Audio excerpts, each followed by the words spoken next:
नमस्कार दोस्तों, कैसे हैं आप सभी। आज की कहानी का शीर्षक है माँ का खत माँ के नाम। मेरी अच्छी माँ, मैं तुम्हारी बिट्टू, तुम्हारे कलेजे का टुकड़ा, तुम्हारी सोना, यही कहा करती थी ना तुम मुझे। सच कहती हूँ, जब तक तुम्हारे साथ रही तुम्हारी कद्र न कर सकी। आज जब तुम्हारे पास नहीं और खुद भी एक युवा बेटी की माँ बन चुकी हूँ, ऐसे में बचपन की तमाम यादें मन को झिंझोर जाती है। अब जाना माँ का प्यार कितना निस्वार्थ, कितना पवित्र होता है। आज जाना कि तुम्हें कितना मानसिक कलेश दिया है मैंने, और कितनी महान हो तुम। पता नहीं कैसे सह जाती थी मेरी उस कटु व्यवहार को। आज शर्मिंदा हूँ, बेहद शर्मिंदा। बचपन की तमाम घटनाएं आंखों के सामने पुनः सजीव हो उठती है। कमला बुआ याद है ना, कितनी मुंहफट और वाचाल थी। वह बाबूजी के दूर के रिश्ते की बहन लगती थी। हर दूसरे तीसरे महीने अपनी बहू से लड़कर तुम्हारे पास आ जाया करती थी। मुझे याद है, तुमने मुझे बताया था जब शादी के 8 वर्षों तक तुम्हें संतान नहीं हुई तो यही कमला बुआ तुम्हें कैसे कैसे ताने दिया करती थी। कभी कहती बाबूजी की किस्मत ही खराब है, कितना समझाया पत्नी का नहीं अपने वंश का ख्याल कर, पर कुछ सुनता ही नहीं। जोरू का गुलाम। सगी बहन होती तब न मेरी बात मानता। मैं तो ठहरी दूर के रिश्ते वाली बहन, मुझे भला उसकी फिक्र क्यों होने लगी। बुआ आंचल से आंसू पोंछने लगती, पर धीरे धीरे चोर नज़र से बाबूजी के चेहरे का अवलोकन करने से भी न चूकती। क्या पता कब तीर निशाने पर लग जाए और अपने जेठ की सांवली नाटी चेचक के दाग से भरे मुख वाली बेटी का ब्याह वे बाबूजी से कर दे। पर बाबूजी कुछ न कहते। उनका निर्लिप्त भाव बुआ को और घायल कर जाता। उनका क्रोध उनकी जीवा में समाकर विभिन्न प्रवाहों में फूट पड़ता। अरे बहू, तू ही क्यों नहीं समझाती बाबू को, क्यों उसके वंश नाश पर तुली हुई है। हमारे गांव की बड़ी बुढ़िया तो स्पष्ट कहती हैं, मरोज जिसके बच्चे पैदा होकर मर जाते हैं का मुंह देखो तो भी पुण्य ही है, पर बांझ का मुख देखना तो महापाप है। तुम कुछ कहना चाहती, पर बाबूजी के वचन तुम्हारे कानों में गूंज उठते। सुमन, कभी भूल से भी दीदिया का मन न दुखाना। अगर माँ बाप के असमय गुजर जाने के बाद इन्होंने मुझे सहारा न दिया होता तो आज मैं स्कूल में मास्टरी नहीं, किसी की चाकरी कर रहा होता। याद रखना सुमन, दीदिया का दुख या कष्ट मेरी आत्मा को आहत करेगा। तुम चुप लगा जाती और बुआ का प्रलाप अनवरत जारी रहता। मुंह अंधेरे उठकर सीताराम का जाप करती बुआ यदि तुम्हारी थोड़ी सी भी झलक आंगन में पा लेती तो घर में कोहराम मच जाता। जोर से चीख पड़ती, देख रे बाबू, मैं ठहरी धर्म कर्म पूजा पाठ वाली स्त्री, मैं अपना परलोक नहीं बिगाड़ सकती। यहाँ तो रोज सुबह उठकर बांझ के ही दर्शन होते हैं। वो तो तेरी ममता है जो यहाँ टिक जाती हूँ, नहीं तो यहाँ झांकने भी ना आऊँ। दिन पर दिन इसी तरह गुजर रहे थे। एक दिन तो हद ही हो गई। पड़ोस की अनीता मौसी अपनी माँ के साथ आई थी। तुम उनकी आवा भगत में जुटी थी। तभी तुमने बुआ को फुसफुसाते हुए सुना, क्या कहूँ बहन, एक बच्चे के लिए हमारा आंगन तरस गया है। बाबू को पाला है मैंने, इसलिए चाहती हूँ कि उसके घर में भी किलकारियाँ गूंजे। पता नहीं भगवान किस पाप की सज़ा दे रहा है जो बांझ बहू पल्ले पर गई। पूरे 9 साल हो गए शादी को, पर खैर अब तो मुझे लगता है उसको कभी संतान नहीं होगी। हथेली पर भी कभी दूब उगी है क्या। तुम सुन सन रह गई थी। सच ही तो है, एक औरत की परिपूर्णता माँ बनने में ही है, नहीं तो क्या अस्तित्व है उसका। एक आधी अधूरी स्त्री ही ना। जिस पौधे पर फूल नहीं खिलते वह पौधा सबकी स्नेही नज़रों से अनछुआ रह जाता है। खुद पौधे को सींचने वाली माली भी उसकी अनदेखी कर जाती है। पूरे 10 साल बाद जब मैं तुम्हारी गोद में आई तो तुम खुशी से झूम उठी थी। मेरे जन्म पर सारे शहर को न्योता दे आए थे बाबूजी। दिवाली जैसा माहौल था घर में। मेरे जन्म के बाद जब भी बुआ हमारे घर आती, मुझे उनकी गोद में डालकर तुम विहंस उठती, दीदी दूब कितनी सुंदर और हरी भरी है।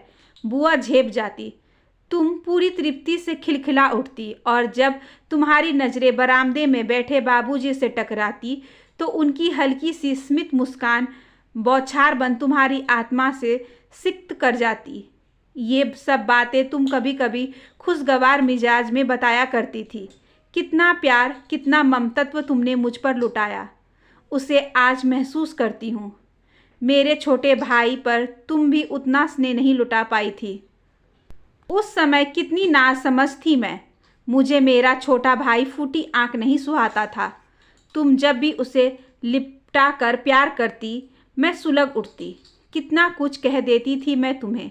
जब भी बाबूजी मुझे मेरी किसी गलती पर डांटते, तुम तुरंत उन्हें टोक देती।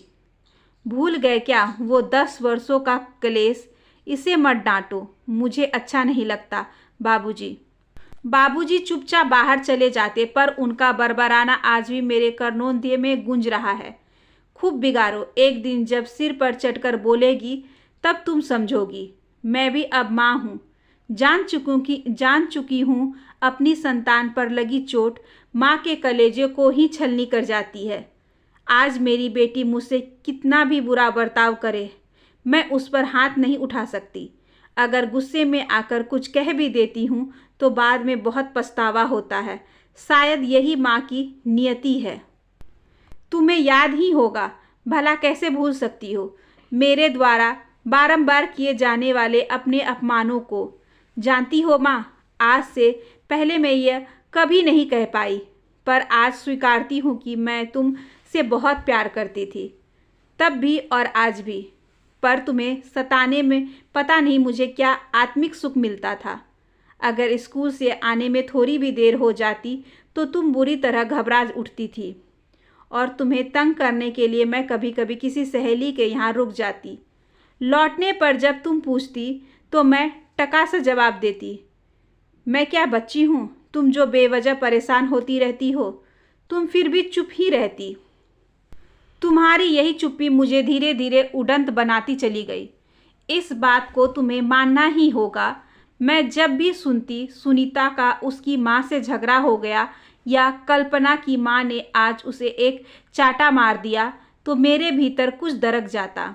मुझे लगता कि तुम अधिकार के साथ मुझे क्यों नहीं डांटती, मेरी गलती पर चपत क्यों नहीं लगाती। शायद तुम्हें मुझसे जरा भी प्यार नहीं। मेरे मन की करवाहट बढ़ती जा रही थी। तुम्हें तंग करने में मुझे बड़ा ही अच्छा लगता था।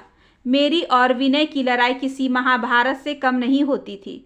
अब महसूस करती हूँ कि मैं तो अकारण ही उससे झगड़ पड़ती थी। तुम हम दोनों के बीच पिसकर रह जाती। अगर मेरा पक्ष लेती तब भी मैं नाराज हो जाती। बेटा है ना वह, पूरा अधिकार है उस पर, तभी तो उसको डांटती हो। और अगर कहीं मुझसे कह बैठती, तेरा छोटा भाई है ना, क्यों हमेशा लड़ती रहती है, तो मेरा पारा चढ़ जाता। हाँ, मैं तो पागल हूँ ही ना, झगड़ालू हूँ, हमेशा लड़ती रहती हूँ। तुम्हारे बेटे का जीना हराम कर दिया है मैंने। तुम दुखी होकर रोने लगती, तब कहीं जाकर मेरा गुस्सा ठंडा होता। आज सब कुछ याद आ रहा है। जिसे मैं अपनी अवहेलना समझती रही, वह तुम्हारा असीम प्यार था माँ। वो कहते हैं ना, अति सर्वत्र वर्जयते, वही हुआ। तुम्हारा अतिशय प्रेम मुझे तुमसे दूर ले आया। शिरीष के साथ मेरा मिलना जुलना तुम्हें जरा भी पसंद नहीं था, पर मैं तो उसका साथ पाकर वैसे ही मग्न थी जैसे उन्मुक्त गगन में उड़ान भरता पंछी।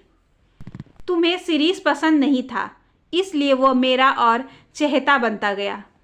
मैं उसके प्यार में आकर डूब चुकी थी। मुझे याद है, एक शाम जब शिरीष मुझे घर छोड़ने आया तो तुमने पहली बार मेरे मामले में हस्तक्षेप कर शिरीष से कहा था, तुम्हें शर्म नहीं आती, इतनी छोटी उम्र में शराब पीते हो, रात रात भर होटलों में मटर गश्ती करते हो।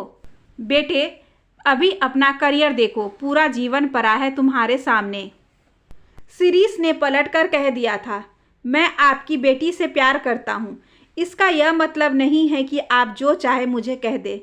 मेरे पापा के पास इतना पैसा है कि मेरी 4 पुश्तें बैठकर खाएंगी।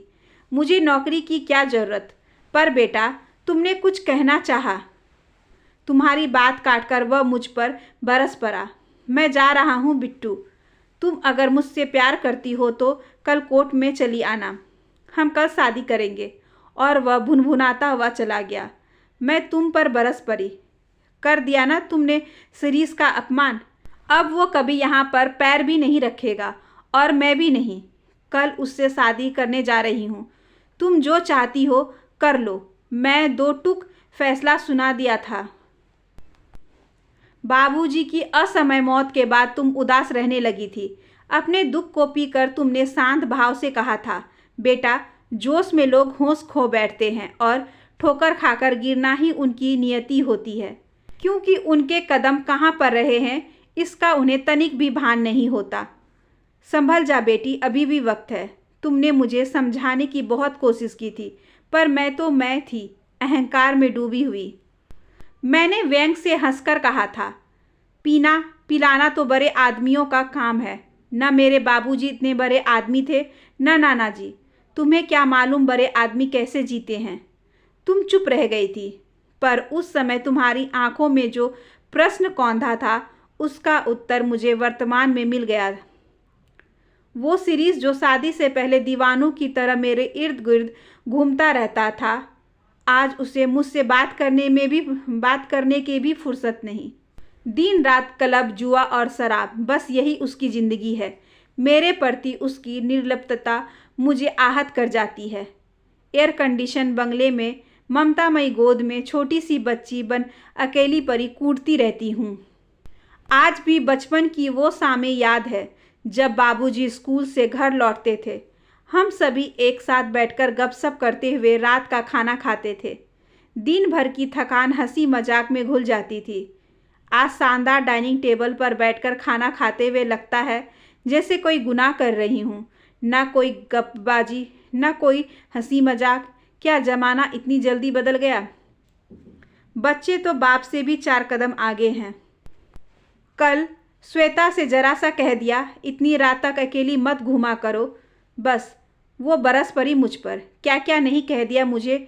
दिमाग में कूड़ा भरा है और भी न जाने क्या क्या। मैं स्तंभ रह गई। मैं उसकी माँ हूँ, इस बात का भी ख्याल नहीं रहा। दिन प्रतिदिन उदंत होती जा रही है। इतना तो जानती हूँ, बोया पेड़ बबूल का तो आम कहाँ से खाए। फिर भी मन तो बेचैन हो ही जाता है ना। जब श्वेता मेरे साथ बुरा व्यवहार करती है, उस समय मेरी आँखों के सामने तुम्हारा चेहरा घूम जाता है। ऐसा ही तो तुम्हें भी लगता होगा। मेरे द्वारा अपशब्द सुनने के बाद मन गिलानी से भर उठता है। मेरा बेटा अमित भी दिन रात क्लब और पार्टियों में व्यस्त रहता है। मेरी फिक्र किसी को नहीं है। रात ढले अपनी किसी गर्लफ्रेंड के साथ घर लौटता है और सीधे अपने कमरे में चला जाता है। मेरा तन बदन जल उठता है। कैसा ज़माना आ गया है। न शर्मो है आ रही, न तमीज़ ही। मैं जानती हूँ मेरा अपना कोई नहीं, ना बेटा, ना बेटी और ना ही पति। दिन रात अपमान और वेदना के भंवर में डूबती जा रही हूँ। गहरे और गहरे। माँ, आज मुझे बहुत याद आ रही हो। तुम्हारी कमी बहुत महसूस हो रही है। फिर से वापस लौटना चाहती हूँ। तुम्हारे आंचल में मुँह छिपाकर रोना चाहती हूँ। आज 18 वर्षों के बाद तुम्हें पत्र लिख रही हूँ। अब तक मेरा अहंग मुझे रोकता रहा, पर अब सारी कस्में तोड़कर तुम्हारे पास आ रही हूँ। जानती हूँ तुम मुझे माफ़ कर दोगी। एक माँ हूँ, इसलिए माँ का दिल कैसा होता है जान गई हूँ। सीधे आने का साहस न कर सकी, ना तुमसे बात करने का साहस है, ना माफ़ी मांगने का। इसलिए पत्र लिख रही हूँ। कुछ ही दिनों में तुम्हारे पास आ रही हूँ माँ, शायद सदा के लिए। तुम्हारी अभागी बेटी बिट्टू। आशा करती हूँ कि आज की ये छोटी सी कहानी आपको अच्छी लगी होगी। अगर अच्छी लगी हो तो please like, share and subscribe करें हमारे चैनल को। ज़्यादा से ज़्यादा शेयर करें और बेल आइकन को ज़रूर प्रेस कर लें ताकि अगली वीडियोस की नोटिफिकेशन आपके पास सबसे पहले पहुँचे। धन्यवाद।